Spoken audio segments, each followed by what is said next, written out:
Lorenzo, what's going on, my brother? What's going on? What's up, E. Lee, in the place to be? Where's the intro? What happened? I couldn't find it. It's here somewhere. Oh, you know what? Hold on for a second. I was waiting for it. We make it official? Yes, let's make it official. Let's make it official. Welcome to the Shoe in the Breeze Conversation with the DJ podcast with your host, Eric Lee and Lorenzo Ice-T Thomas. Woo! Yes, that's how we do it. That's how we do it. That's how we do it. I had to find the button, brother. It's been so long since we've been together again. Yeah, it's been a minute. It's been a minute. And I think the last time we did that, you didn't have that beard on. Yeah, bro, you were clean back then. Yeah, is that because of that genius MLK X series you're doing, my brother? Yeah, well, it wasn't because of that, but it was definitely something in terms of acting that I was working on. So, but thank you for the plug. You're actually looking like Will Barnes right now. Will Barnes, who's always checking in on the show. Yes. Schoolmates back at Virginia State University. Ooh, and I got something I can talk about. Our day party coming up. Oh, we're going to plug it. Yay! We're going to be hard to paint on this one. But first and foremost, we want to welcome everybody to Shooting the Breeze Conversations with a DJ podcast, where we get a chance to talk to people in the industry, from the entertainment industry, business community, our friends. It's always a good time. I'm yours truly, Eric Lee, and you are who? I'm Lorenzo Ice-T Thomas, the L-I-T, the C-I-T, always on fire. I stay lit. Staying lit. And of course, if you are on Facebook, make sure you hit the like button. Mm-hmm. And if you are on YouTube, make sure you hit the subscription button as well as the notification buttons, because we do this each and every week where we get a chance to talk to people. And of course, you're going to get that content first. So if you're catching us on Twitter, make sure you hit the like button. But first and foremost, man, we've got somebody that we have an opportunity to talk about tonight. Mm-hmm. This is a big one. This is a big one. This is a big one. Matter of fact, we got a lot of folks that already got their eyeballs on the show. So if you would, of course, the reason why this show is so much fun, because you guys are a part of the show. Feel free to drop us a text in the chat line. Be more than happy to answer any questions and shout you out and things of that nature. But there is a label that is synonymous with some of the biggest hip hop artists ever. Mm-hmm. First, we think about it all the time. Matter of fact, if you were special enough, you got what, Lorenzo? You got a Def-Jam jacket. You got a Def-Jam jacket. With your name, emblem, what was it? Insignia, or what is it for words? Embroidery. On your jacket, whatever it was. You had your name right there on the jacket with the Def-Jam patch on the sleeve. It was black and it was red, and it just represented power. Yeah, and we're going to talk to the president of Def-Jam Records, the former president of Def-Jam Records. Ladies and gentlemen, Lorenzo, give us a warm round of applause for Carmen Ashhurst. Carmen, welcome to the show. Hello, how are you? Oh, we are great. We are great and having a good time. Carmen, welcome to the show. First and foremost, thank you for taking the time out to do the show. You know, you're a busy woman, doing the thing. And we're glad you had an opportunity to get on the show. So let's get right down to it. Before we get into all of what you mean to the music industry, first of all, how'd you get into it? Well, I came into it actually. I was an activist, a political activist, and I had worked in the country of Grenada that was going through a revolution, and I had gone there to set up a television station. So I came back from doing that for 2 years, and I started working for an organization called the Film Fund, which was a foundation that supported social issue media. And there I did events that involved music acts, and I discovered that I really liked working with the acts. And so I called anybody I knew who had anything to do with the music business, with the entertainment business, and asked them to help me get into the business. And one of the people who I spoke to was a guy named Bill Adler, who had been a music writer for the Boston Herald back when I was in college. I met him back then, and I came to him in New York, told him I was interested. He was the publicist at Def-Jam, and he said he needed an assistant. So I said I would do it. Okay.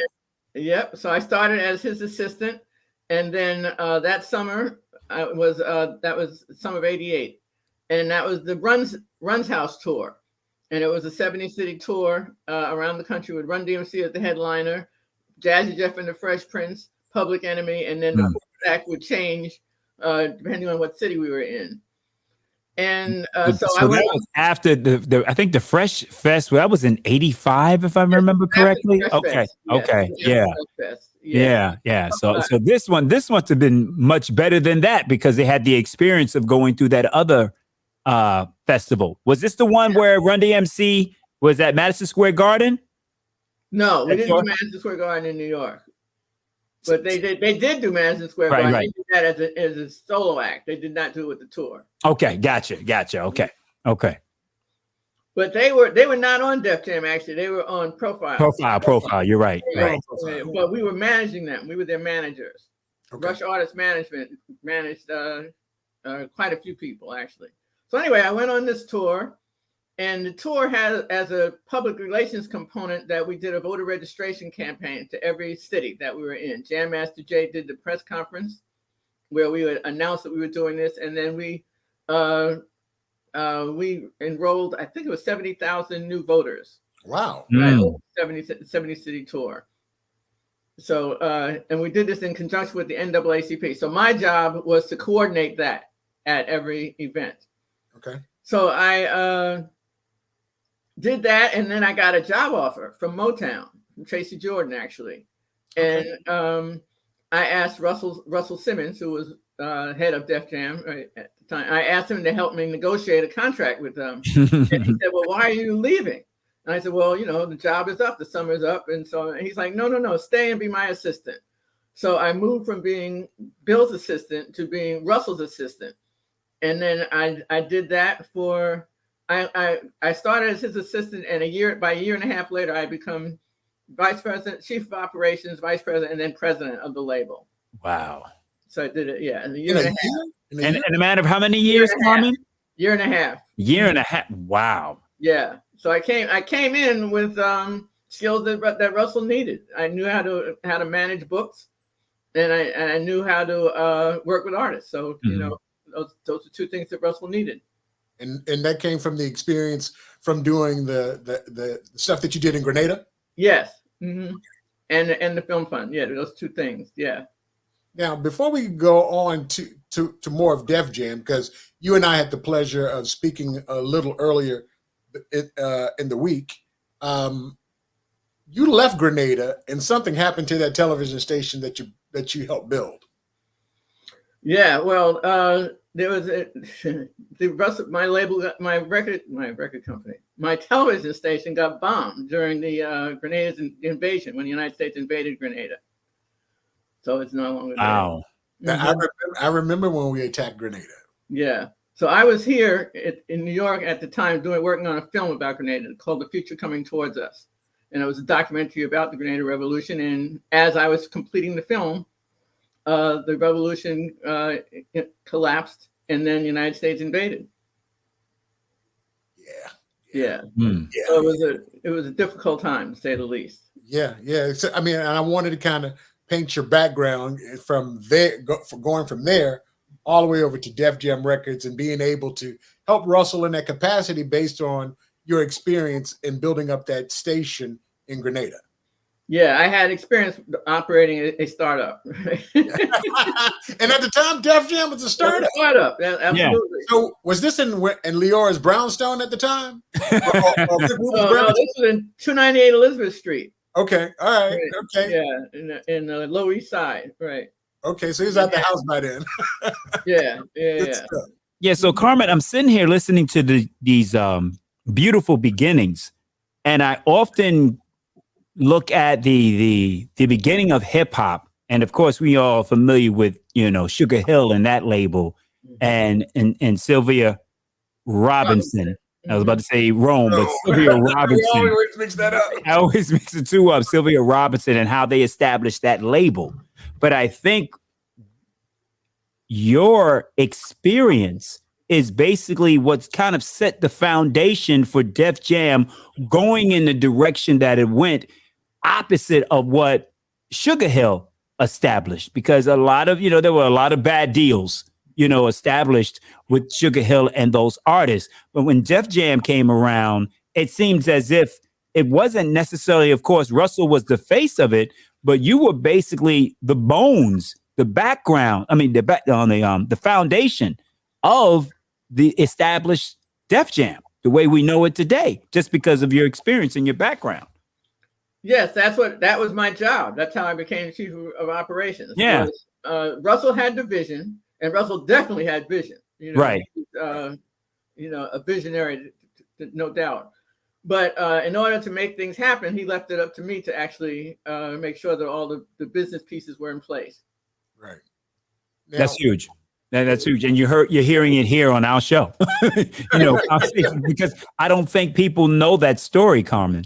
I don't think really so. People in the industry may know, you know what I'm saying? But that's what separated Def Jam, laying that foundation early on from all the other labels that, came afterwards. So we applaud you for that. Yeah.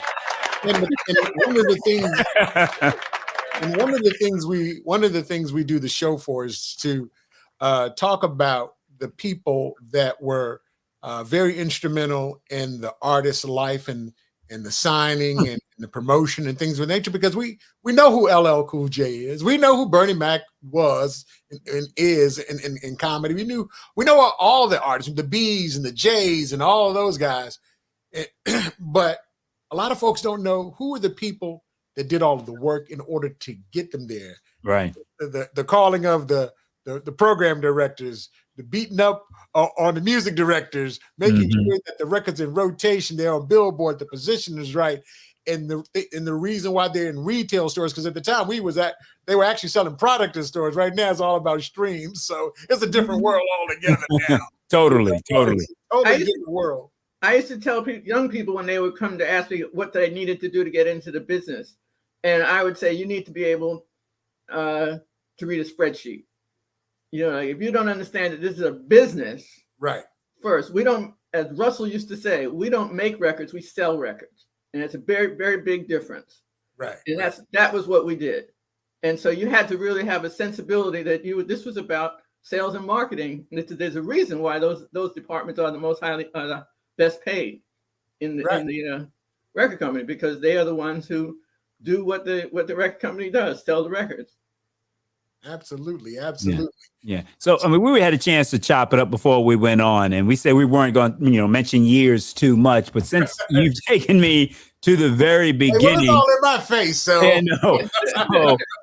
we have to talk about it, because early on, Eric and I were involved with knowing that you were a part of the foundation. Now, I'm just really just so impressed with that, and speaking to you, that there's so many people that you had to be behind hiring. I mean, the Thomas Lytells, the Bobby Garcias, who's a very good Bobito. People know him as Bobito, Stretch Armstrong and Bobito. You were responsible for hiring some of those people. So what talents did you recognize? Say, you can start with, say, Bobby, and then move on to Thomas Lytell. What did you see in them? Because they were very instrumental with communicating with Eric and myself. Well, when I got there were 9 employees. By the time I left, there were 141. So I had hired quite a few people. Wow. We had big growth. And we went from 1 office to 5, right? Worldwide. Can you repeat those numbers? You said you started with 9, and when you left, it was 141, you said? Yes. Mm-hmm. Wow. Yeah. So it grew a lot. And we started out with just 298 Elizabeth Street. And by the time I left, we had an office in Broadway, an office in London, an office in Los Angeles, and another one in Manhattan. So, yeah. So we expanded tremendously under my watch. Right? Okay. So what did you see in Bobby Garcia when you decided to hire him? Well, he was actually in the mailroom, and he had this underground show that he was doing with Stretch. Right. And he was just around the music all the time. And I saw somebody who was hungry and who would work, 18 hours a day and get the music out. Right. And young. yeah, and that's what he did. That's what we did. We ate and slept it. Record to all sorts of DJs around the city. Right. He's got our records out to people around the country through the mailroom, actually. Mm-hmm. Right. He knew how to do all of that. Right. So he was a salesman. He was just by nature a salesman. Mm-hmm. And he loved hip hop. He was a hip hop. Yes, he did. Yes, he did. Animal. Yes, he did. Right. He just did. And back when it was, he was a break dancer when that was still called break dancing. Right, Okay. All the way back. He break dancing. He was better at basketball than break dancing. We actually did it like a freestyle. Well, what was it? I think it was the Impact Convention in Atlantic City. We went up on stage at one of those events and did like some freestyle breakdancing and MCing, and we didn't get a deal through Def-Jam, but so we just kind of like embarrassed ourselves. But we went up there to have some fun, and we actually grew up together in the same building on 97th Street, Amsterdam and Columbus, right across the street from the GOAT. That's where we grew up. So, but with the other individual I mentioned, Eric and I remember, or at least I remember listening to him DJ on Wowie as DJ Ebony. And we would listen to, I was like, we would take the radio and I would kind of stretch it in the direction of Wowie to be able to pick it up, because we were actually in Petersburg, Virginia, and Wowie was in Norfolk. So there'd be certain nights when he was DJing on the radio, we would like just, try to get the radio to be able to hear DJ Ebony. So what did you notice about DJ Ebony where you said, you know what? He needs to be a part of the Def Jam team? I don't know DJ Ebony. That's Lytel. Oh my goodness! That was Lytel. Actually, I didn't hire Thomas. His government name. Johnson hired. That's right. Wes hired him. Wes was the one who hired him. Wes Party Johnson. Yes. Okay. Yes. Okay. He's like, I don't know DJ. That was hilarious. DJ Ebony just typed in, y'all funny. Like this, y'all funny. Hey man, look, I was gonna give out your government name from the top. You guys are tuning in to Shooting the Breeze Conversations with the DJ. First and foremost, John Cox, thanks for checking this out. Tracy Brazil, when you were talking about your start with Def Jam, she said that's amazing. My man Thomas Johnson, hello, my band brother, my brother. I played in the band back in college. Lisa Temple, what's up, girl? You looking good out there? Yes. So let's talk about your stint at Def Jam. So when you're talking about artists and some of the most iconic artists that blessed the microphone, blessed the stage, what was your involvement and who were they? Well, my first major involvement was with Slick Rick. The Ruler? Slick Rick the Ruler, yes. So when I came in, now, first of all, I told you I came from a political background, right? Right. So I was amazed to discover that the very first thing I had to do when I got into the office was to transcribe Ricky's lyrics, right? And the first song to give into ASCAP and BMI, you had to turn them in, right? Okay. And the lyrics the first record I had to do the lyrics for was Treat Her Like a Prostitute.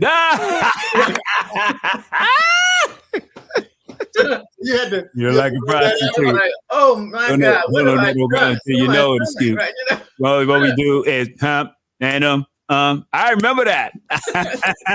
You're like a prostitute. Right. Yeah, I tried to get Dougie to perform that song with me one time. Dougie was like, no, Alvin Club Dream. I tried to, come on, man, let's go ahead. He was like, nah, man, I can't do it. I'm sorry, go ahead. So you talking treat him like a prostitute and you had to fill that out. Oh, goodness. Well, then, so that was the time that Jesse Jackson was running for president. Okay. And so his campaign asked us to do a fundraiser for him, which we did at the Apollo. And so I got Slick Rick to be the headliner for this show. Right? Okay. And then this was the show for which they made the throne that became like an iconic part of his background, right? The Ruler. The Ruler, right. It was for that show. And I think it was I forget how many people, but it was a sold out house, you know, okay. And Kool Moe D was there, and Eric B. and Rakim were there, and you know, but Slick Rick was the headliner, right? Yes. So you did that for Jesse? Yes, we did. Yes, we did. Okay, so Slick Rick was one of the artists, one of your first that you signed. Who else came down the pipeline? LL Cool J. Okay, ladies love Cool J. Todd Smith. Yes, Todd Smith. All right, so he was. I'm calling everybody's government name tonight. Yeah, he was a kid. He was. I want to say 19, something like that. Right, you know, young guy. Right, and when I got there, he was making his third album, and I don't know if you was Walking Like a Panther. Walk Like a Panther. Remember that? Right, and he had a song "Don't Call to Come Back." Right. Because they were acting like he was over because his first two albums only did 1 million, right? I still got radio on cassette. Oh my goodness! Hey, I think we were A&T during that time when that album came out. Man, shoot, I don't know nowhere. That was my freshman year. No, when that album came out, that was my freshman year. That was 85. Oh, okay. I'm sorry. No, she wasn't there yet. No, we're talking radio. She wasn't there. Okay. My bad. Okay. So yeah. So Walk Like a Panther, and you're rolling with L. How was the relationship? You got any good LL Cool J stories? It was wonderful. Actually, his mother was an amazing person, right? And she was deeply involved in his career, right? She was like basically his manager. Right. And then his father, he actually reconnected with his father while he was at Def-Jam, while he was doing another record, while he was doing the record for us, right? And he actually went out on the road with us. His father came out on the road with us, and they had been estranged for a while, and they reconnected through this experience, right? So it was beautiful to watch, actually, him and his family. You know, they were quite a family. Yeah, you know, and to see him now and to understand where the time that you put in when you were there with him, because I mean he's bigger now than he was when absolutely. Rap, you know, absolutely. He got the Kennedy Center Award. He's in the Rock and Roll Hall of Fame. He's on TV. He's huge. How does that make you feel because you were there at the beginning? Oh, it's great. But you know, a bunch of people who know him today through the NCIS thing don't even know that he was a rapper, right? That's like that's right. We know he a rapper, but but that's like he's developed a whole other lifestyle as an actor. That's scary because you're right. There's some people that probably would have never known that he was a rapper. All they know, and that's what we know him for is a rapper. Yeah. Man. Shout out to my man Heart Attack. Talking about giving your government out tonight, Michael Muzone. Heart Attack. What up, Tack? AKA the music director of WOWI. Wowie. He was with Steve Crumb Cake Crumley. So you LL, of course, was we know how big he's gotten. But you also instrumental on this group. Public Enemy. Public Enemy. That little group with that little group. Yeah, the guy with the angry voice, the military guys on the side, the S1Ws. Come on, E. I had to babysit Flavor Flav when we went to the American Music Awards. That was one of my jobs. Please don't tell me that's your job. That's what they assigned you to do. Yes, just to watch him, right? And we got there. We were told, don't wear red or blue. Those are gang colors. Mm-hmm. Just don't wear red or blue, right? Okay. We get to the airport. Flavor Hot rents a bright red Corvette, right? And he's in a bright red tracksuit, right? And we get into the cars and we're driving around and going to the photo shoot, and Chuck and Terminator just leave us. They're like, we're not with you, right? They just drove on and just left us in the dust, right? We got to a street light and Flavor jumped out the car and like, don't tell me I can go, you know, just like screaming out in the street. He wanted all the smoke. Oh yeah, right. We got to the biggest... we were like 20 minutes late, but we made it. Nobody touched us because it was flavor. Right? Regardless of the fact that he had on all red, they didn't care. Somehow we made it without getting hurt. That's what I know. Both ways, coming there and getting back. Right. Carmen, can you articulate a little bit to the audience that may not be familiar with why those colors are, you know, they say not to wear those colors? Because I mean, I've been out there and Eric has been out there. I think our first trip out there was to go to a convention. I think it was the Gavin out there, the Gavin convention. And I remember I wore all red out there and was not aware of it at the time. Someone had to pull me to the side. It was like, yo, are you crazy? You know, I'm like, what? What's the problem? You can't wear all red out here because of the gang culture. Yeah, Crips and Bloods, right? So, Bloods are actually obviously the Reds, and the Crips were blue. And whatever neighborhood you were in, you had to be. It was run by a particular one of the two gangs, and you had to be along with them, or you could get hurt. Yeah, I remember the first time I went to LA, and one of my boys, Fat Tommy, he was like, "Hey man, don't wear this, don't wear that." Right. I was like, "Don't worry, I follow your lead, my brother. You here, you survive, so I'm gonna follow your lead." You know. Did any of the artists around that time have issues going out to the West Coast with some of the beefs? Sure. Or was that a little bit later on? No, Jam Master Jay. We were on this same tour, right? And Jason did he gave an interview where he just like trashed gangs, right? He was just, you know, gangs are whack, right, whatever, right? Right. And so they put a contract out on him. Really? Yeah. Wow. We had to stay in the hotel while we waited for it to get mediated, and Jim Brown helped. Right, to mediate for it, right, to make sure that they didn't actually hurt him. And we waited till they told us that it was over before we came out the hotel and left. Wow. Was this before the concert or after the concert? After the concert. So Jim Brown, for days. This went on for several days, this negotiation. Because they weren't going to let him out the hotel. Right. I think some people are not aware of how instrumental during those years Jim Brown was. Yeah, absolutely. To bringing gun violence and gangs and to a truce. And Jim would have people meet at his house, or he would go up to other people's individual houses and bring them all together. You know, you hear some of the comments that people have said now that he has transitioned, you know, when they saw him in the Oval Office with Trump, and people would say things about him. I said, you don't know what Jim Brown was in there trying to negotiate and what he was trying to negotiate it for, you know, just because he was there. Because I said, I told people he gets a pass for that. You know what I'm saying? For all the things that he's done throughout his life for us as African Americans and Hispanics out there on the West Coast. So, you know, people need to know, you know, the legacy of Jim Brown. And thank you so much for bringing that up and mentioning that, Carmen. You didn't have to share that. Thank you.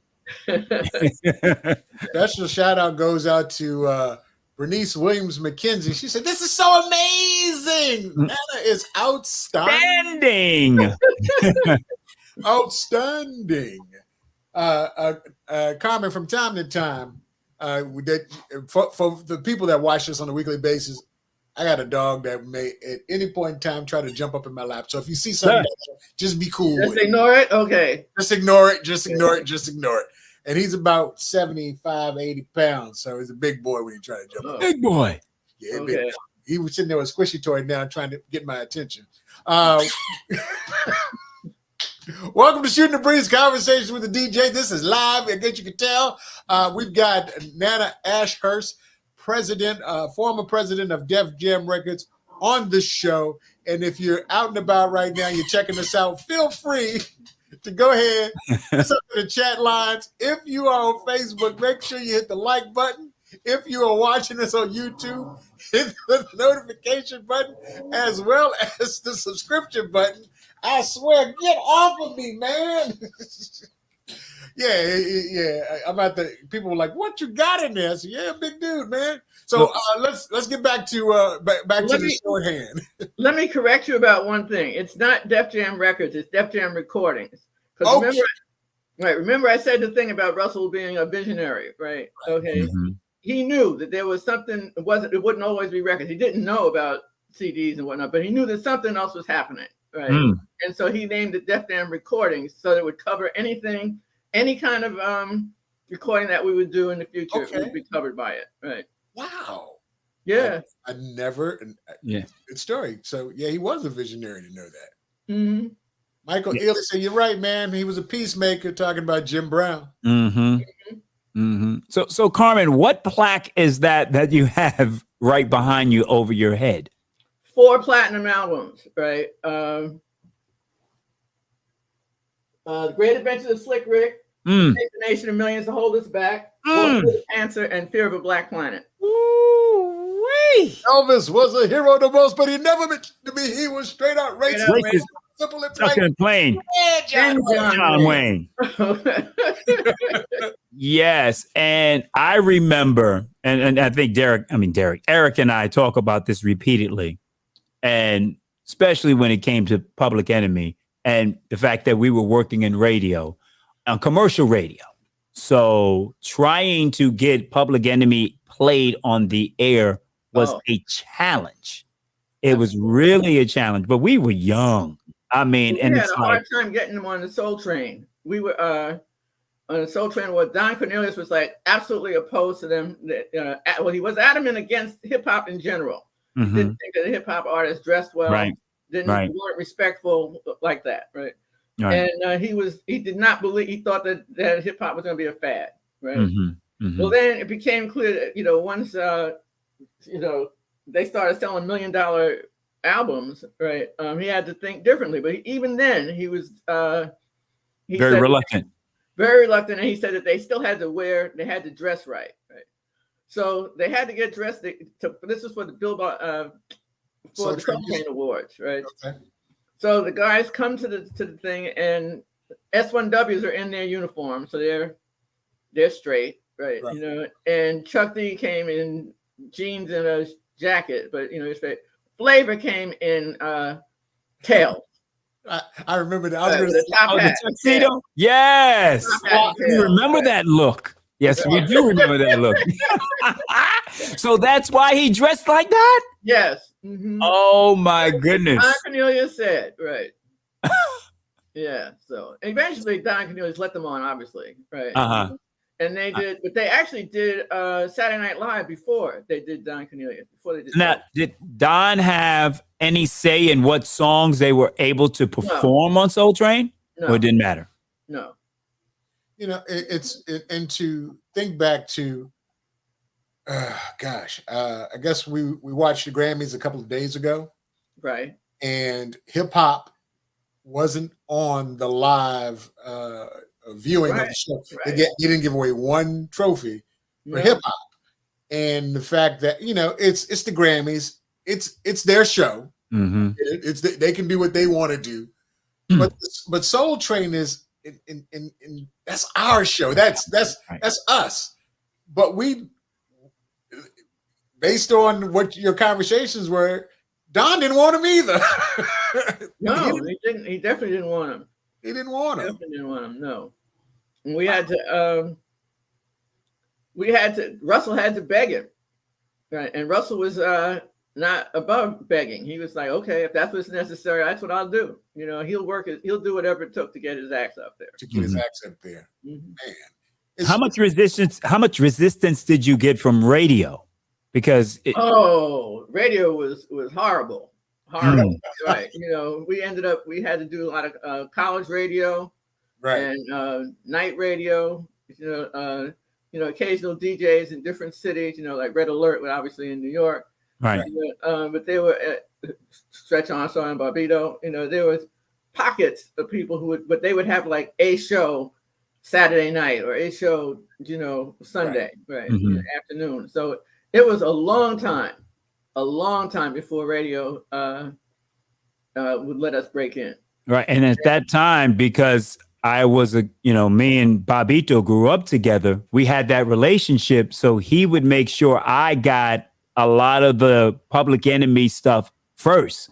I got it early, and we had like me and El Bravador had a public access video show in Richmond, Virginia at the time. So if we had the PE videos, we would run those on the public access show and then come back on the Powerhouse Party and play the underground Public Enemy stuff that wouldn't be played during the week. And even at that time, hip hop was only being played once on the an hour after 6 p.m. Right. That's the only time a hip hop song would be played at that time. And on the hip hop show, I had the freedom to play whatever I wanted to play, which is really unheard of when you really think about that. But it was the Public Enemies and all the artists that were on Def Jam. And then, of course, Thomas Lytle was very influential in trying to get whatever songs that y'all had that Def Jam was pushing, even Third Base at that time. Knowing MC Search and establishing those relationships were very important for the DJs and their personalities and the record reps. And it was about relationships at that time. You know what I mean? And it was about the music and breaking the music and breaking the barriers, because a lot of the programmers didn't want us to have it, didn't want it on the air, thought it was a fad, wanted to continue to play their R&B songs or their safe records where you would have Heavy D, in the middle of an R&B song, replacing the saxophone solo. They would slap him on there, and that was the safe hip hop R&B song to play, So I remember when we're talking about Fear of the Black Planet, when we would actually have when PE would go on sale, we would have it'd be 12 o'clock because it can be sold until the next day. We would have a line around the record store before, like at 11 o'clock. And at 12 o'clock, we opened up the store. I remember Artie's spot. Everybody's in there going out and buying the PE album because, of course, it was released at a certain time. Tuesday. And when you release it, it was so big, programmers had to pay attention. Too many kids were buying the music, and the people that were calling into the stations, the diehards, were hip-hop fans. So, I mean, from the stuff that you guys did in order to get these artists to that place where the inertia or the momentum, eventually programmers had to recognize hip-hop was not just for 6 p.m. or overnight. It had to be circulated all day, because as the market changed in terms of the listenership, the music changed. Well, one thing that Russell did was, so he would sit up I would watch him actually. He'd sit up in his chair in his living room with a bowl of popcorn. And he would just get the phone and call program directors one by one all over the country. Wow. By memory. He knew those phone numbers in his head. He had a story for each of them. Remember when we went and did this together? Remember when we partied this together? Remember when I introduced you to this model? Right, and he would do that for, literally all over the country to get our records played.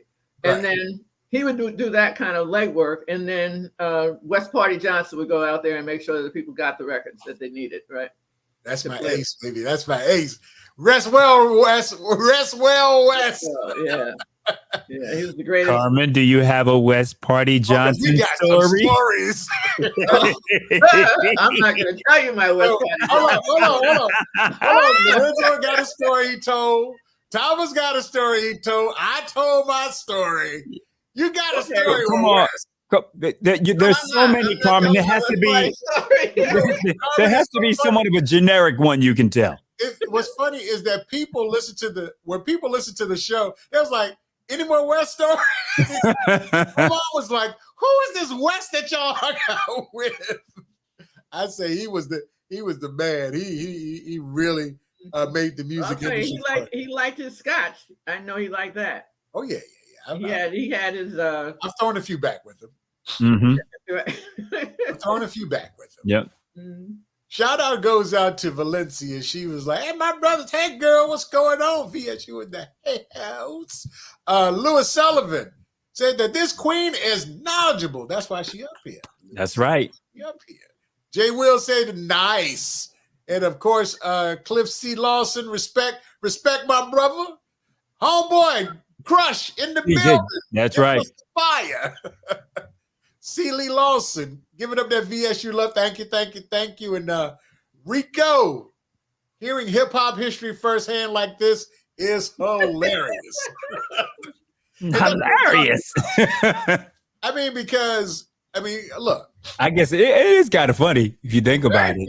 It is kind of funny. It's funny. The story that you just told, Carmen, about being on the West Coast and couldn't get out the hotel. I was like, yeah, woo. Yeah. I was like, yeah, that's that part of that history.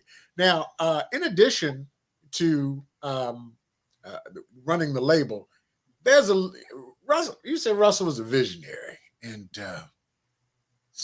what's that little comedy show he used to do on HBO? Russell Simmons' Def Comedy Jam. that little comedy show. What's that boy Martin?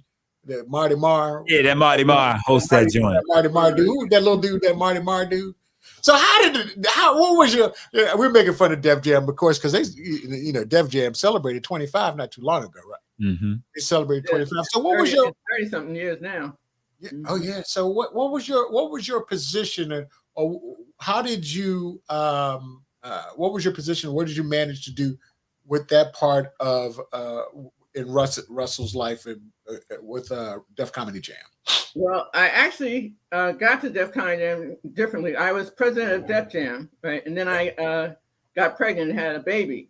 Okay. And when I came back to the label, the guy who I put in as my interim wanted to keep the job. Oh. So we got into a power struggle. Can we call him out? I want to know who this is. David Harleston was his name. Who was it? David Harleston, who became president after me. Right. Okay. All right. Man, I don't remember that name. Yeah, another. That's a good thing. That's a good thing. Instead, what I negotiated with Russell was that I would become president of the Rush Communications, which was the parent company of all the companies that Russell owned. Right. Oh, so you became his boss. You became the president's boss at that point. Yes, I did.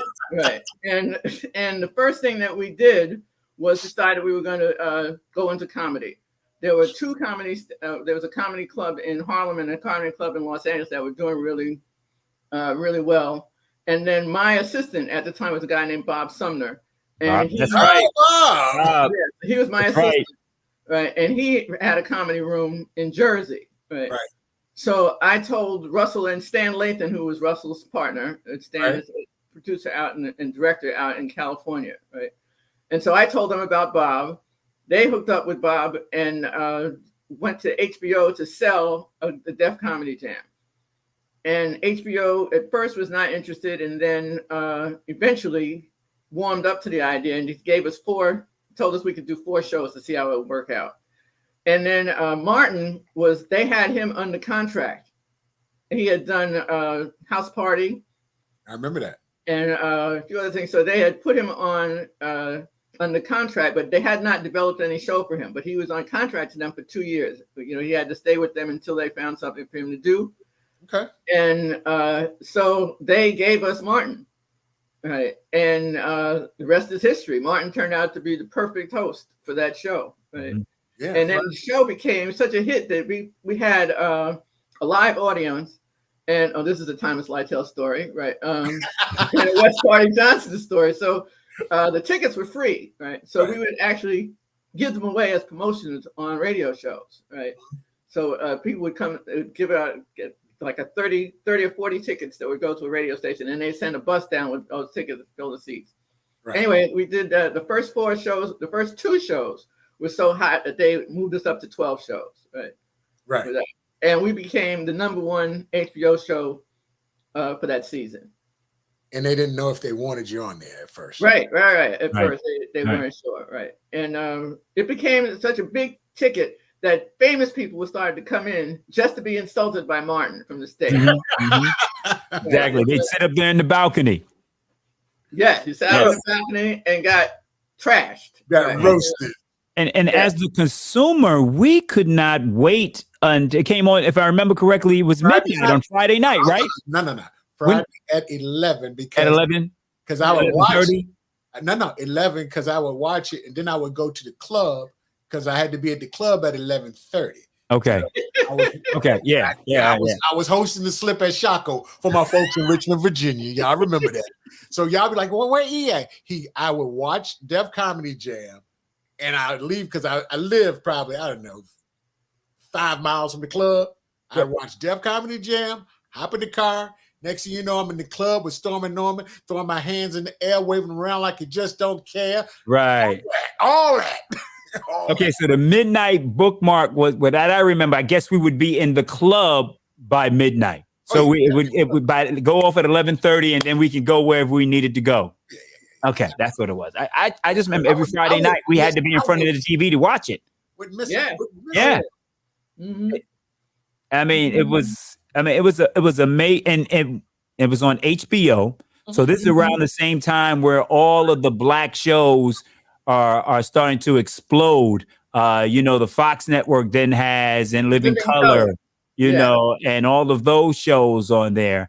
And it basically helped catapult hip hop into a stratosphere to whereas now there was so many different outlets where we can get it outside of just radio now. Now it was on television. What was that like seeing that develop? Made the big difference was the Kid Capri being the DJ. Mm-hmm. Right. Okay. Having Kid Capri gave it hip hop cred, right? So it was not just hip hop people could relate to it and wanted it to happen, right? Mm-hmm. And that became like a staple.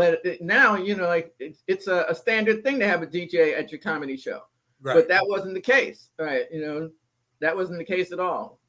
We made that happen. So you would say that all started with Def Comedy Jam, huh? It did. It did. Mm-hmm.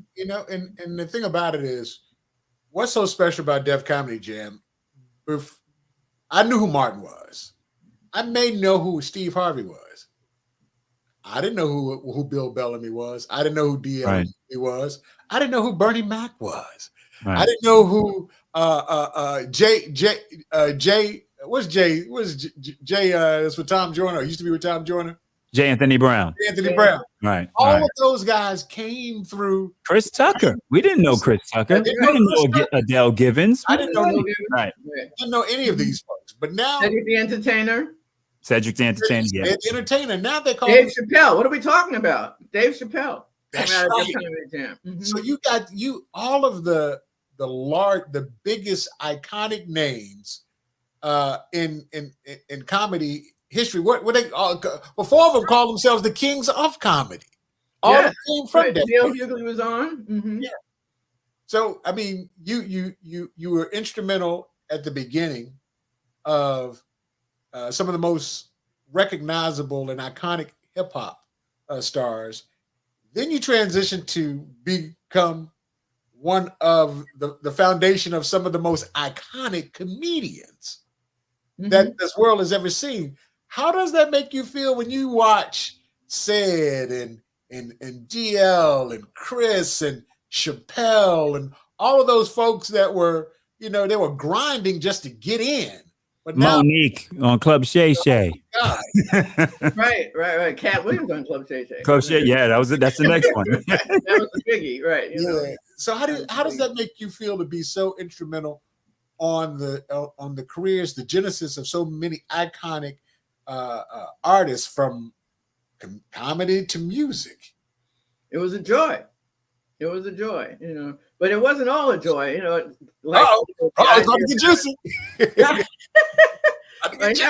All these, there was violence around us, right? It just was, and it was difficult to deal with for me, And in fact, at one point, I found that somebody in my office was embezzling, right? And so I reported him. I was reporting him to the police when he put a contract out on me. Wow. To say that if I reported him to the police, they would kill me, right? And we found the police called my lawyer actually, and said we have a credible threat to your client's life. And I asked Russell to help me, and he said, "Oh, Carmen, I get threatened every day." And I was like, "Okay, this is not a good answer. This is not what I was looking for, Russell." No. So I packed my son up. I called a friend of mine who was the assistant DA in New York, in the DA's office in Manhattan, and asked him to help me. And then I went down to DC and hid out. I hid out in the Four Seasons. I didn't go to a domestic violence shelter. She went to the Four Seasons. I went to the Four Seasons with my son until they found the guy and brought him in. Okay. Right, and arrested him. But it was that kind of thing that made me finally say I can't stay here anymore. It was like, was it because of the success of hip hop and so much money was coming in, and a lot of us at that time, even on our side of the business, had never seen that amount of money at one time? And did they just like lose their way and not know how to handle it? Some were just people who were not in the business, but who were, circling around it. And like this guy who was, an accountant. He wasn't a rapper, right? But people just felt comfortable having violence around. We had my son had a bodyguard. My son was 3 years old, and I had a bodyguard for him, right, to protect him. At 3 years old? At 3 years old, yes, yeah. Wow. Yeah. So I had to hear this story, and right now, to me, this is really disheartening, because to be pioneers of a new genre of music and culture, why does it always have to be violence along with it? Why couldn't it just be? And the thing about it, it doesn't seem like it's changed. It seems like it's gotten worse, because as we go through those years, I mean, Pop got killed, Big got killed, Big L got killed. Mm-hmm. There are a number. Nipsey just got killed. I mean, why does it have to? As a culture, Garth Brooks ain't getting killed. I mean, country artists aren't getting killed. Rock artists aren't getting killed. What happened to us as a people that we feel as though it's okay to take out artists? Do people really believe that? I remember I saw Fat Joe said the other day, he said, I lied 99% of my rhymes. Yeah. And people think this stuff is real, and it seems as though, how they say, art becomes reality or the analogy. Art entertainment imitates. Imitating life. Imitating life. Mm-hmm. And the thing about it is, we're talking, decades ago when it's happening to you and your son, but the artists are still having the same problems today. What are your thoughts on that? Is it the entourages? Are they actually the artists wanting to smoke like that for real? No, I don't think it's mostly artists. I think it is more their entourages and people around them. Right. And I think it's the people believe that they should be as famous as the famous person. Right. And take on a whole other persona around it. Right. Or is it the fact that some of the people in the business came from the street, and the fact that they came from the street, that's the life that they know. And then when you have a lot of money in play, you can't get the hustler out of the hustler, and he brings it on into the industry and continues to run the industry in that way. There was a lot of people that, headed record companies that came from the street because they had access to money. So you get a lot of people that are in that position. That's the only way that they know how to operate. And I don't think Eric and I were ever in a situation whereas, we had people that threatened us to whereas if we didn't play a specific record, we never had that. We stayed away from that. But I know those are situations that some people have been placed in by being a part of this business. But I think remember we watched what was it, the 5 Heartbeats? And business hours are from 9 to 5. And there always been, come on now, and there always been the head buster in the business, Well, I want to say that actually, I think that gangsterism was brought into the music business not by black people, but by white people. Oh yeah, yeah, oh yeah. You know, I think that when you talk about who are the gangsters at a table, you know, it's not us who are doing that, right? And you know, gangsterism was there with Frank Sinatra. You know, I mean that far back. So I don't buy that the only way that violence gets to the music business is through black people. I don't think that's true. Okay. So yeah, it's always they find ways to infiltrate something that we build and establish on our own, and then they kind of drop peons into that organization to basically spy on it and disrupt it, and then ultimately destroy it. Interesting take. Well, I mean, you can look at different organizations. Whereas, I mean, I'm going a little bit off, but when we're looking at what's happening here in the state of Florida with these drag shows, and there are even people that are in the LGBTQ community that are saying what they're proposing is really crazy, and they're part of that community. So it would not surprise me if you have Republicans that have people that are planted within those organizations to push that. So now they have a narrative to talk about that. That's how they break down us as a people with anything that we build. Once we establish something, if you go back and you look at, we go back to the Black Panthers. What was it? They had someone that infiltrated. You look at Malcolm X. Malcolm X, his bodyguard was someone that worked directly with who? The CIA. So they always find a way to infiltrate what we establish and what we build to find a way to tear it down. Allison said, so fascinating. I did get a question, and I think you're a part of this, Carmen. Somebody said, by the way, what's the status of the Hip Hop Museum? Oh, well, the Hip Hop Museum will be open in 2025 in the Bronx. It's now called the Hip Hop Museum, right? It used to be the Universal Hip Hop Museum. It's now the Hip Hop Museum.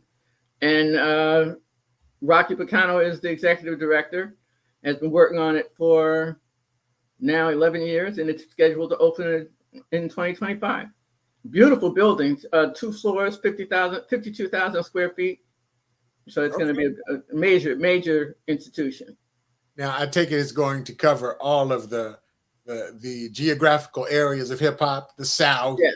Because if it ain't, because Andre gonna walk up in there and say, "So I've got something to say."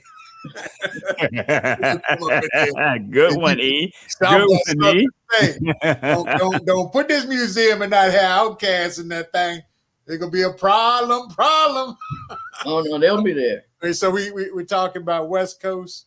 Are you gonna go as far as West Coast, East Coast, South? What about bass music? 95 South. Hoop, there it is. I thought you knew. Don't know. Okay. What hip hop is? I mean, look, hip hop is what 50 years old. There are a number of genres and styles from the beginning. We know it all started off in New York, but it's something that people have took hold on in all areas, geographical areas of the country. So I can't wait till it starts. Matter of fact, I talked to Mark Green, and he was like, "Hey man, send us some stuff." Yeah, because Lorenzo and I got some stuff probably based on the years, the pictures that we've taken with some of the biggest artists, and it's crazy because I've got interviews with Red, Dr. Dre, Jay-Z. I just put out a piece with Usher today. That stuff when they first started off, man, it is kind of funny to go back and watch it because this is at the beginning of their careers, and some of these folks are so iconic. Lil' Kim did the show, so he was like, "Man, send some of that stuff," and I think I am gonna get it over there so I can. He says, "We gonna put it in the corner somewhere." Yeah, put it in the corner, but it is hip hop history because we remember when we were on the air at that time, the Mid-Atlantic was really big on breaking records. So when you would have a Public Enemy, you were in a safe space between Richmond, Virginia, Norfolk, Virginia, because you get it to us, we gonna play the record. We like it because at the same time we were kids. We actually had power. We could actually put it on and give it 40 cents a week on a BDS station. So it was cool doing that. But well, let's ask her, which region of the country do you feel was the region that broke the most records for Def Jam? And I'd have to say outside of New York. Outside of New York? Yeah, outside of New York. Wow. That would be hard. I would have to say the West Coast. I would say the West Coast. Yeah. Really? Why the West Coast? Yeah. KKBT? Say it again, please. KKBT? With the Greg Mack attack. Yes, Greg Mack. K-Day. K-Day? Yes, Greg Mack. Yes. And they were the most fascinated with the music. Okay. And then shortly after Public Enemy came out, NWA came out, right? And so then it became like a competition almost, right? And they won on the gangsterism, right? Yeah.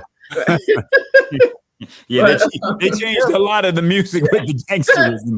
They won on that, right? But it was the end of the Daisy Age after that. Until Public Enemy was able to match them or surpass them, right? So, but it was, I would say it was the West Coast. It was most interested in what was going on with the music. Now, it was someone recently that said, I can't remember who it was. They feel as if Special Ed. Was it Special Ed that said something along the lines? I'm kind of paraphrasing here that NWA coming out with gangster rap is the reason why. Basically, they kind of destroyed hip hop. Would you agree with that? They destroyed hip hop.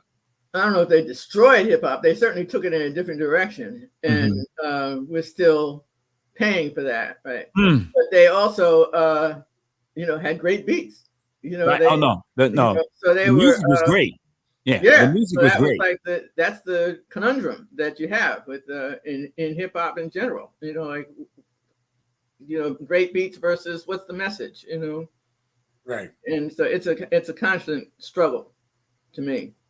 Do you think that the success of NWA made it harder for conscious rappers that weren't talking about killing or drug dealing, harder for them to get signed or being paid attention to the record labels because gangster rap started to become so prevalent and at the same time, monetarily, they were selling records.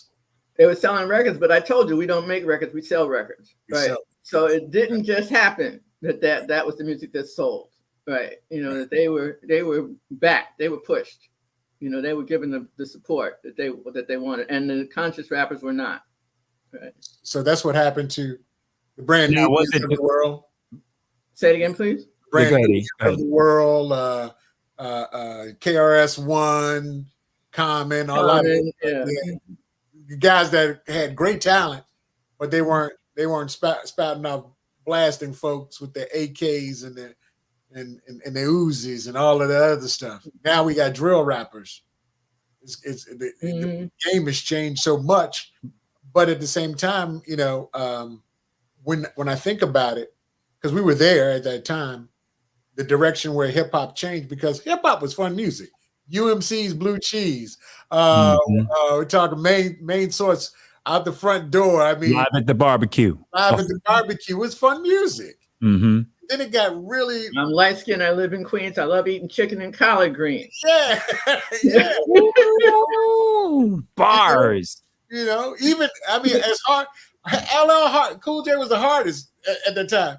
Hard as hell. Battle anybody, I don't care. You tell. I excel. They all fail. Rock the. That was fun music. Slick Rick. Kid and Play. We managed Houdini as well. Oh, definitely. It's a funk. Freaks Them Out Tonight, right? Eric B and Rakim, we managed them. Okay. So Rush Artist Management managed a lot of the big acts as well. Now, I remember you saying that I was told that you were instrumental with Bernie Mac. What was your relationship with the Big Mac? Well, it's actually Bob Sumner who found him. Okay. and he found him in Chicago. So Bob set up showcases in each city, and actually, it was Bernie Mac who told him who introduced him to Adele Givens, right? Okay. Right. Yeah, and so we found Bernie literally at a show in Chicago, and had him come out to New York to test for the show, and the rest is history. He was we clearly could tell that he was a star. There was nothing. It was everything about him was he was a star. Right. He was concerned about being a star because he thought that he was too dark. Literally, he thought that. Right. Wow. And proved to be incorrect. Right. Yeah, he's a huge star. He managed to. Yeah. Well, that was one of his jokes on Def Comedy Jam. I whip it out right now. This whole room will get dark. And it's funny how those jokes are forever embedded in our consciousness. When you say Adele Givens, you think of her lips and you think of the Tic Tac joke. Right. Automatically, you said Adele Givens, me and Eric laughed because those jokes are iconic. Bill Bellamy invented the booty call. That's right. On Def Jam. And got a movie from it. And he wasn't in the movie. They just took the name. Right. They just took the That's name. true. That is true. Jamie Foxx was in the movie. Now, since we're talking about that, have you witnessed any comedians stealing other comedians' jokes? Uh-oh. Sure. She's like, yeah. Who? Sure. It's like a regular thing. Well, who? The one that Kat talked about was Steve Harvey. You know, he's famous for that. Whoa, right? whoa. Right. Whoa, He's famous for that. whoa, but they She said it. She said it. He's famous for that. He's famous for that. Yeah. He's still Wow. Yeah.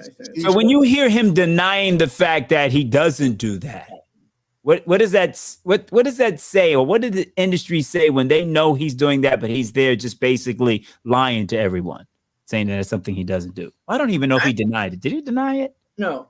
Yeah, he didn't. No, I don't think he did deny it. No, he doesn't deny it. But he's a star now. I mean, he's not gonna. Excuse me. I said, like, what you gonna do? He's a star now. Yeah, he's a star. And he's managed to overcome all of that, and he's like he's in a class by himself actually. Right. He's a judge, and then he's a book writer, and then he's he's relationship specialist. He's like he's MC extraordinaire, right? Yeah. And the suits. Yeah. He's done it all. Ladies and gentlemen, you're checking out Shooting the Breeze Conversations with the DJ. We're talking to Carmen Ashhurst. She was the president of Def Jam Records, very instrumental on the career of a lot of folks that came out of the Def Jam camp, as well as very instrumental with Def Comedy Jam. So we're talking to a legend. If you are checking us out on Facebook, make sure you hit the like button. If you're checking us out on YouTube, make sure you hit the notification button. So every time we start the show, you will be informed, as well as please subscribe and share. So, Carmen, what was something in the industry? What's your biggest regret in the industry that you've had in the industry while in the industry? I think having to leave because of the violence, that was the greatest regret. That I would prefer to have left on a higher, issue. So that's what caused you to leave. Yeah. Mm-hmm. That's what caused me to leave. Wow. I realized one day that my son wasn't safe in the office. And then I felt like, well, if he's not safe, I'm not safe. This does not make sense, right? Now, did it make you feel more uncomfortable being in this industry and being a woman in the industry? Oh, absolutely. Mm-hmm. Absolutely. Right. It was a constant struggle to be respected and recognized. Right. Mm-hmm. I had to one person once brought me flowers on Secretary's Day. Right. I would have that kind of circumstance. And you were president of Def Jam. I was president, right. Mm-hmm. Wow. Right. So it was that level of ignorance that I was dealing with every day. Right. Wow. Yeah. if there is, and then like I told you, like when I came back from maternity leave, I was in a power struggle with the person who became my successor, right? then you became his boss. Yeah, but before that, it was like, the pregnant woman lost her job. Right. And when you see some of the struggles that women in the industry are having today, like let's say, for example, Taraji P. Henson and Monique, we know they have been coming out and talking out about the treatment and unequal pay. Could you elaborate a little bit on that based on your experiences and what you established with the iconic Def Jam, and where you see it has grown, and you see today women like Taraji and Monique still experiencing some of those injustices that you witnessed and experienced back in the day? Well, I'm glad that they found a voice. That's what I'm most impressed by. That I think it's going to be a long struggle to get equal pay, right, and to get all the benefits that they're trying to get, right. But I think that it's important that they are speaking up, that they're not afraid to be public, and there will be a price for them to pay for doing that. Monique paid a price. Yeah, she may still be paying the price. Yeah. So it's not an easy thing to do that, but to have a voice like that, I think is that's what's important at this point. I don't think power doesn't succeed without a struggle. So All right.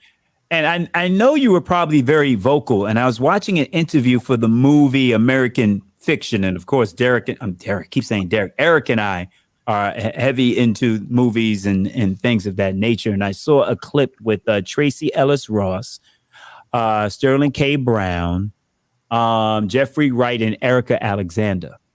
And they were talking about basically, having certain levels of integrity, right? And how they feel as if they have to fight for other people in the business. And because of women like Tracy Ellis Ross and Erica Alexander, because they stand up for who they are and their own integrity, it has hurt them. So they do have a platform to be able to express themselves. Is there anything that you could share with them based on your experiences that they can do to bridge the gap or come together collectively as women to form some type of coalition, so they don't have to be doing it individually? They can be together in doing it. Well, I think they are trying to do that. I think that those women that you're talking about have made the decision to speak together, to speak as a united group, right? And I think that's the only way to have power. Yeah, I think Issa Rae decided to go independent because she said that if you don't want to tell our story, we can. And she's in position now because of the success that she can kind of command that. So there are people out there that do it. That's Ava DuVernay. She made the film Origin, and she said the same thing. I still haven't seen it. Is it have good? You seen it, Carmen? Yes, I have. I heard it's incredible. And she said that she did it outside of the studio system so that she could do it her way. Her way, right? So you say based on the film, if she had did it or done it with a studio, it wouldn't have been. She wouldn't have been able to do it the way she did. She wouldn't have got greenlit at all, right? I don't think. Is there? Go ahead. Did you have anything to do with some of the movies that Def Jam was involved with? Was Howard to Be a Player? Was that under Def Jam? Say it again, please. Any of the movies Def Jam was involved with? Juice. We were involved with their soundtrack. With the soundtrack. Okay. Juice, right. Yeah, I remember that. Now I could see. Yeah. Omar Epps cutting up the record and the Def Jam label. And Tupac was in it, obviously. Right. Yeah. So. We did it. We were involved with another film, which was actually a white film called The Addiction. Okay. Right. Was How to Be a Player with Bill Bellamy? Was that under Def Jam? Yes. Okay. That was after me, though. Okay. All right. So who was the headache? Who's the headache again? Who's the headache to deal with?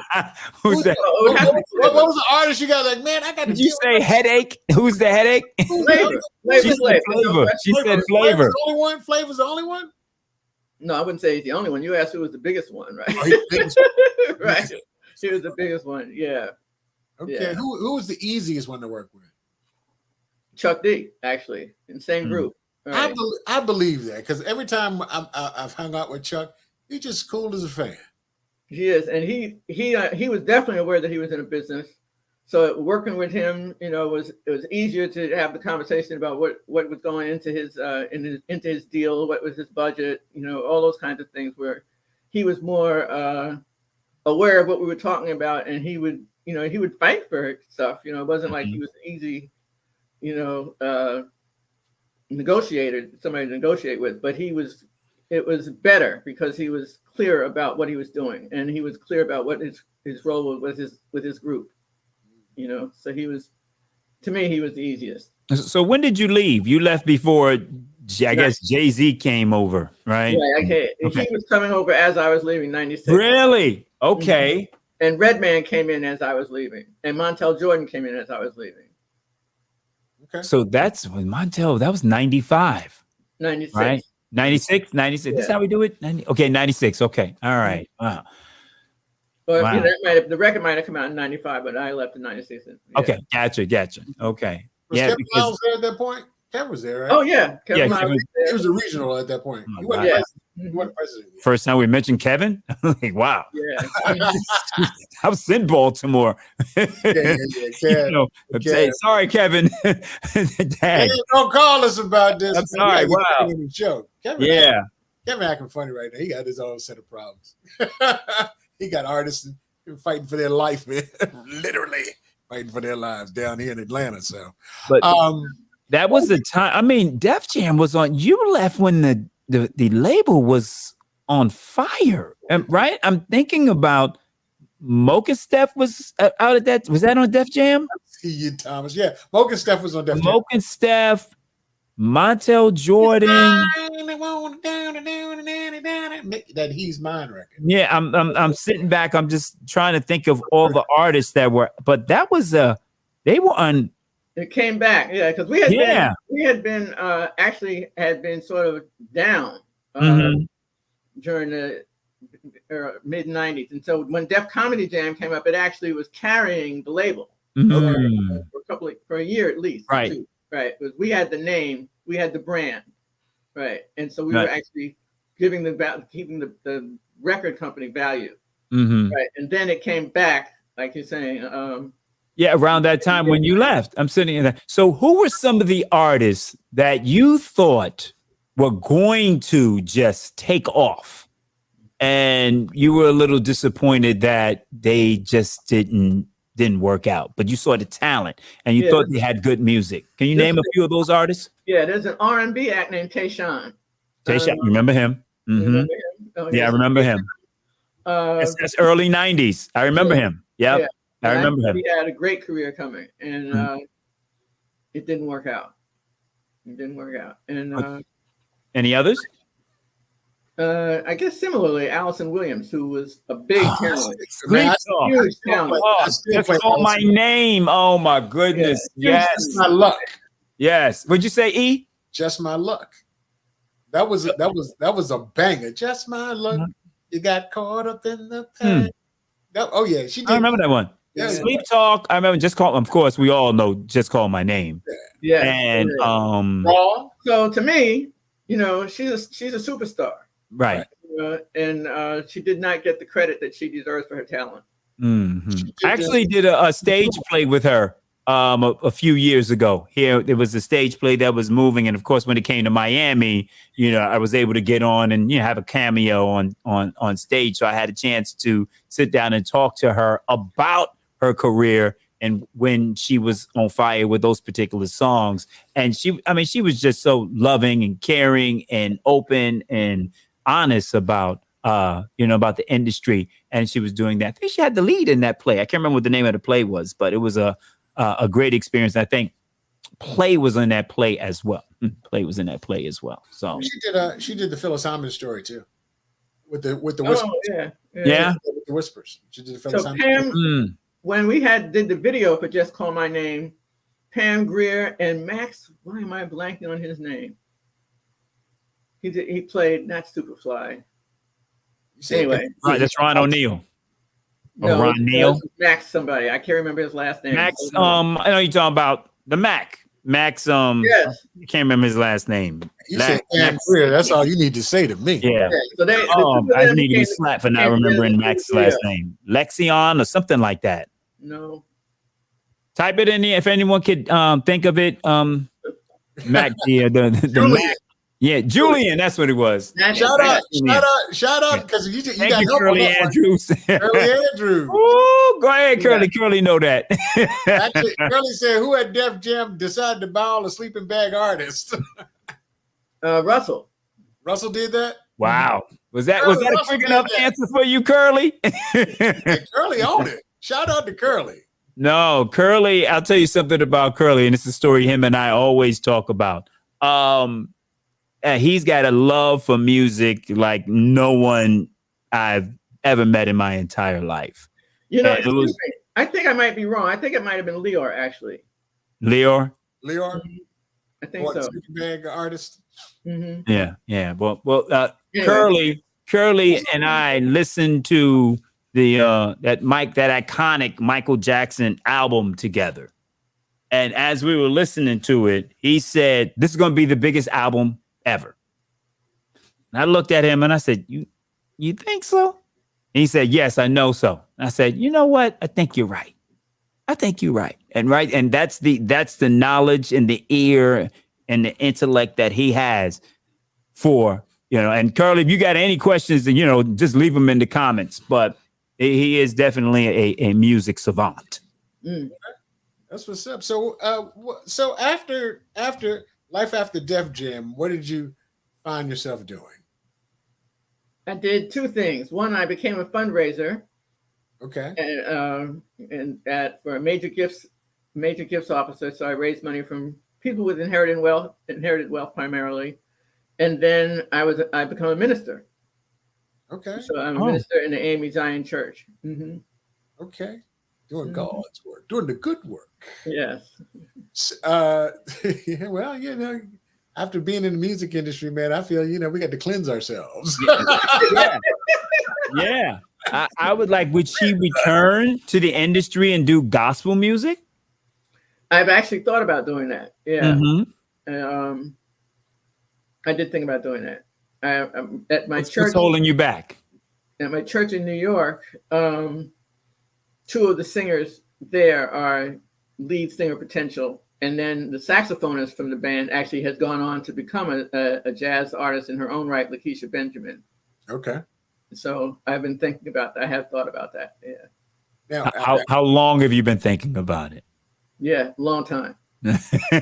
Long time. So I guess you've prayed on it, and what feedback are you getting? Well, it's I think the industry needs someone like you. My friends have been trying to get me to actually sit down and write a book. So that's when I think about what I'm going to do, that's what I think about. But I've been thinking about that for years as well. So, so I have to make myself do it. Yeah, I think Thomas Lytell and I have had conversations about him writing a book, but I think his issue, and Lytell got some stories. Yes. And there's probably stories that he would never tell. But I hope so. Carmen, you still don't have a West Party Johnson story that you can tell? No, still ain't got one yet. No. I'm going to leave him alone. Yeah. Oh my goodness!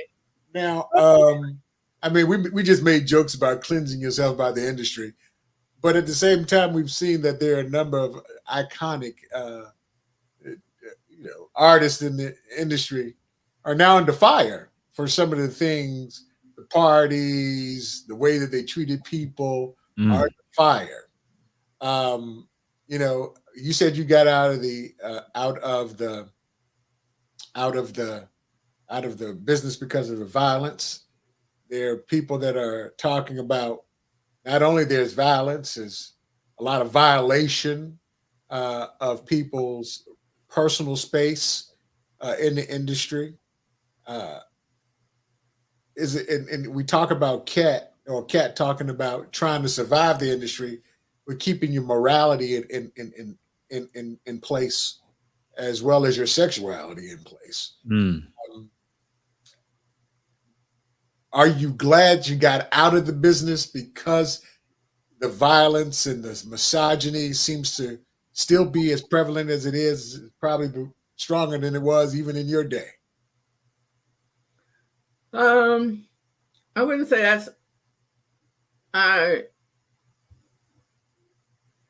that doesn't define how I think about my time in the music business. Okay. Right. So I'm aware of it. I definitely was changed by it. You know, I had never seen. I mean, I told you I came from I was in a revolutionary country, so I was around. You see some real stuff. Yeah, and so to me, that was, you know, people were dying over, you know, power over a government, over a country. They weren't fighting over a pair of sneakers. You know, so it was a very different kind of violence. But so my experience in the music business, I was more aware that I was in the midst of something that was historical. I knew that we were making history. And you knew that. You knew it. I knew that. Absolutely. Wow. Knew that. Right. And could feel it and was aware of it. And so I felt that was an important thing to be, you know, an important place to be. That's amazing. The fact that you say that you know that, because thinking back to some of the things that we were doing at that time, like I mentioned, you know, having a 4-hour show with freedom to play whatever I wanted. Hey, what's Thomas? What's the next single? LL got. Okay, I got you. Saturday night. What's the next public? Okay, I got you. What's EPMD? Slick Rick. Okay, I got you. Treat it like a prostitute. I gotta go in there and I can play it, but I gotta edit it up. I gotta get the reel to reel and splice it up to get it on the air. Yeah, I remember those days. Yeah, remember those days. But I don't think we knew exactly what we were doing at that time, because we were young and we just wanted to get the music to the audience. And we felt that we trusted our gut and our ears to be able to hear a hit record. That we knew that the music was. We knew that the music was historical. We knew that, right? We also knew that the record company itself was historical. That we were the only Black-led hip hop label, right? And even we were only half Black. You know, it was Russell and Rick Rubin. Right? But Russell was at least, you know, like the visionary and the one whose face we saw, right? Oh, that's funny. But you know, so you know, Profile and Jive and everybody else started popping up. Warner started to put a hip hop division together. All of them did. All of them were white run, white owned and white owned and white run. Excuse me. Yeah. So we knew that we were breaking ground. We knew that we were a historical label and music. You put Thomas said cold chilling. Lewis laughed and she laughed out loud, half black. Half black, yeah, that was funny. Oh, Curly said, was there any did y'all have artist development at Def Jam? Of course y'all did. Sure. Chrissy Murray was in charge of artist development. Chrissy Murray. Oh my goodness. Yes, I remember Chrissy. I hired her. Oh my goodness. Lewis said you got to write the book. Sorry, you got to write that book. And Raya Sullivan, she just seconded. You got to write the book. Got to write the book. Everybody want it. So write the book, Queen. Write the book. Everybody want the book.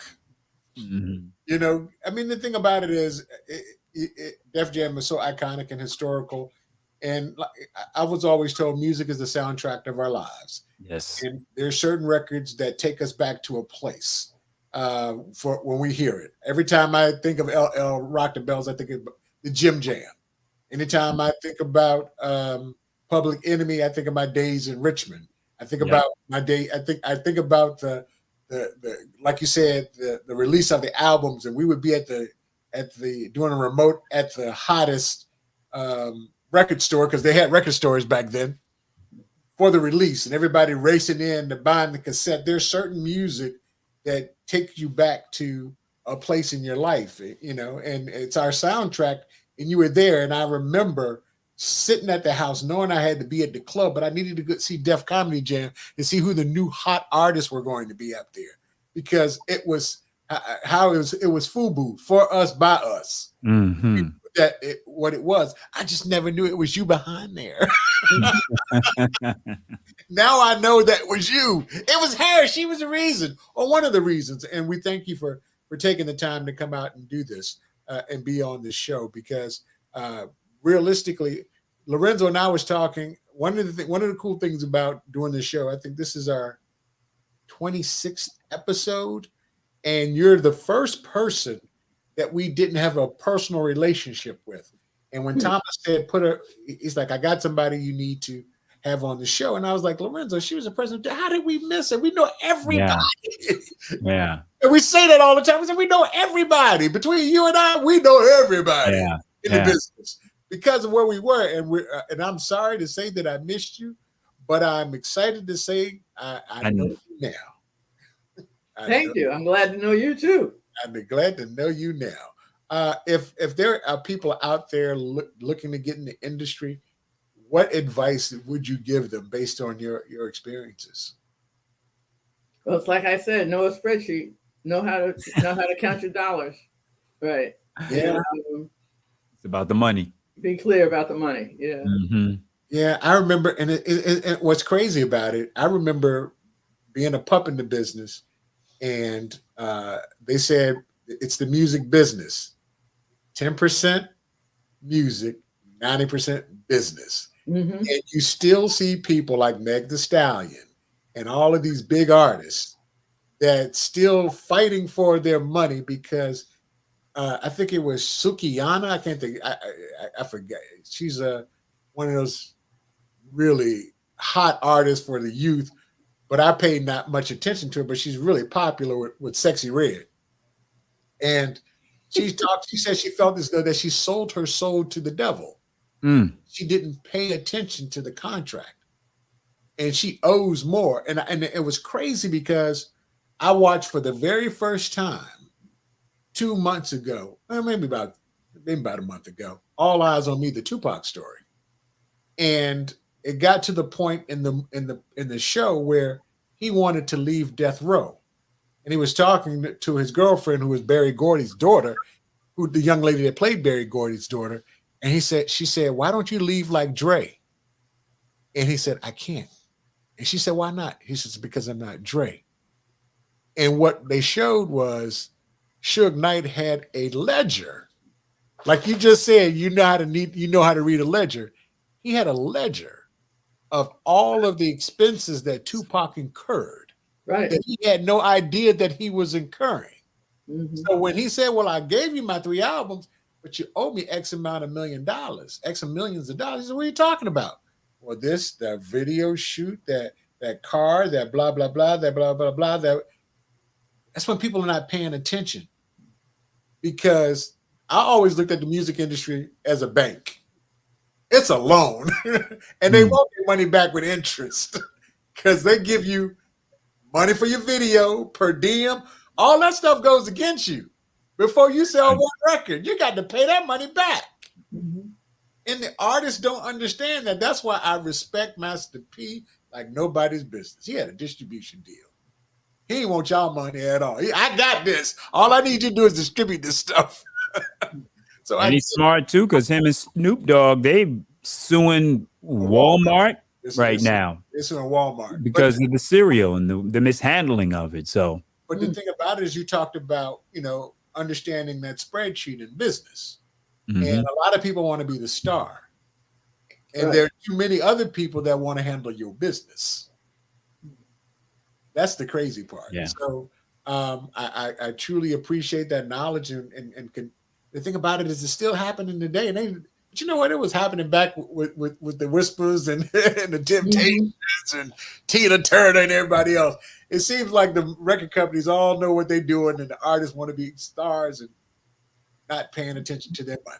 Oh, and we just got to find a way to educate them. I don't know. I just saw a video of one artist that was being interviewed by a journalist, or maybe a so-called journalist, and she said, you know, I'm interviewing you because you're a musician, and she thought she called her a magician. She it went back and forth, and the girl that was being interviewed was like getting offended because she said, no, I said, are you a musician? She said, no, I'm not a musician. I make music. You called me a magician, you know, or whatever that word was. I don't know what artist it was, but, you know, like we were talking about artist development, that needs to be a strong point for these artists today before they get in front of a phone or a microphone or a camera, so they can carry themselves in the proper way. Because a lot of them out here looking like, you know, an artist that confuses musician with magician. And that should never happen. That's crazy. Well, yeah. Allison said that she thanks us so much. The show has been wonderful. Is there anything that, you know, for people that are out there tuning in for the first time, understanding or trying to know exactly, you know, we feel as though we laid it out pretty good that you were at the beginning of some iconic movements in terms of music, in terms of comedy. Is there anything out there that you would like the listening audience to know more about you? And put Sugar Hill out of business. I won't go say that. I said that. That's what Def Jam did. I remember. But go ahead, Carmen. Actually, I think of Sylvia Robinson as my predecessor. You know, she's the one that on whose shoulders I stand. So respect, of course. I respect her deeply. Yeah. Well, she's no longer with us, but no, I guess. I want to ask you something in reference to that before you continue on. I'm sorry, but it was something that I thought about, and it's just we as a people, if Sylvia Robertson at that time had taken Sugar Hill and taken all of these artists at that time and educated them about the industry, right? And kept it Black, kept it African. And then as this artist, if it's Curtis Blow, well, I don't think he was on Sugar Hill. I can't remember, or Angie Stone, or any of those artists that were on Sugar Hill back in that day. Listen, I'm going to give you a deal, but I'm not going to give you the deal that I got when I did Pillow Talk. You understand what I'm saying? When I did Pillow Talk and whatever that deal was, where they basically took advantage of me, I'm going to look out for my people. And hey, I'm going to give you this deal that is fair. And then once you get a couple of hit records, now you can formulate your own label. And now you sign another artist. But we keep it all within the Black family. What type of effect do you think that could have had on the industry on a whole had she taken that type of path? Because she was, you know, one of the first ones. Yeah, I think that she did as much as she knew how to do. You know, I think that it was, you know, like the thrall of going into the major labels was so strong. You know, that the idea of doing something on an independent level was so limited, you know, like, and you thought of, you know, in the same way that the acts want to be the stars, right? The industry people, the music executives want to be stars in that arena, right? And, you know, so you want to be with a major label, you know, as opposed to one of the smaller labels. So you would have to be willing to take less money and establish right. And so you'd have to spend more time, longer years, developing a label than if you just, you know, sign with a major label and get a job, right?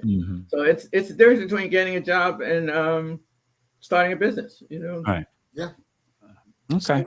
So when people are, thank you for that. Thank you. No, because I mean, and I'm glad I was able to ask that question, because I often wondered if the mindset of our people were different at that time.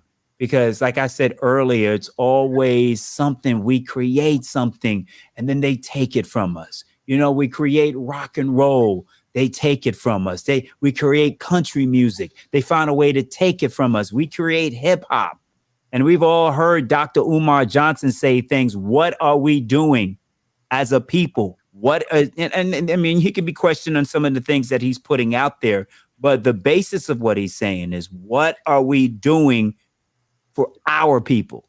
And is it racist to say we're doing this just for our people? Yes. Well, I think Eminem is one of the best rappers, you know, of all time. I'll put him in my top 10. You know what I'm saying? But do we always have to allow those people into our industry? Do we have to allow them to infiltrate our industry? Because if we keep it ours, that's where we can build our houses, our bridges, our hospitals. What's so funny? Oh, God. Curly said, now they're trying to take the fade. Now they're trying to take the fade, the Travis Kelce fade. You see what I'm saying? Yeah, that was I mean, you know, it's like the New York Times puts an article out there and says, oh, yeah, all these people, nobody's walking in no barbershop asking for the Travis Kelce fade. No one's asking for that. But the New York Times puts it out there, and they put it out there on February 1st. Selling papers. That's all. First day of Black History Month, and telling everyone that, yes, they're going into the barbershops asking for the Travis Kelce fade. And wow, Eric, you didn't have a high top fade, but I had a high top fade back in the day. I got the Travis Kelce fade now. I'm faded all the way up. Anyway. I don't know. I'm just saying. I had to get that off my chest. I'm sorry. That's all good, brother. I'm sorry, but it you know, when you see it repeatedly happening to us as a people, we just say, okay, I'm sorry. In the words of the late great Joe Madison, what are we going to do about it? And I'll leave it right there, because now I'm gonna get really emotional because he passed away. Yeah. Joe, the Eagle. So, Carmen, how can they find you? Go ahead. Go ahead. They say they asking on the other side of town. Nana.ashhurst@gmail.com. 2 H's in Ashhurst. Nana.ashhurst@gmail.com. Okay. They said I got the reverse fade at this point. Yeah, it is reverse fade. Some people's hair turned gray, mine turned loose. How about that? Yes. How can they find you, Lo? Well, the first place they can find me is on March 1st in Baltimore at the Assembly Room for the Virginia State Meet and Greet Day Party. It is going down. We and my partner, Daryl E. Kelson, who's in the chat right now, DJ Daryl Crush, Legends of Troy. No. I'm taking since Crush is talking trash, you going to the cornfield. You're going to the cornfield. You know exactly what I'm talking about. Okay. I'm wishing him to the cornfield. So we have a big day party, which is happening in Baltimore on March 1st. Get your tickets. You can go to my IG page, Lorenzo Ice-T, ICETEA. Get on my bio link, or you can go to my Facebook page. All the information is right there. You can also find me on Star 94.5, Monday through Friday from 3 to 7, and on Saturday nights from 6 to 10 on Hot 105. Yes, sir.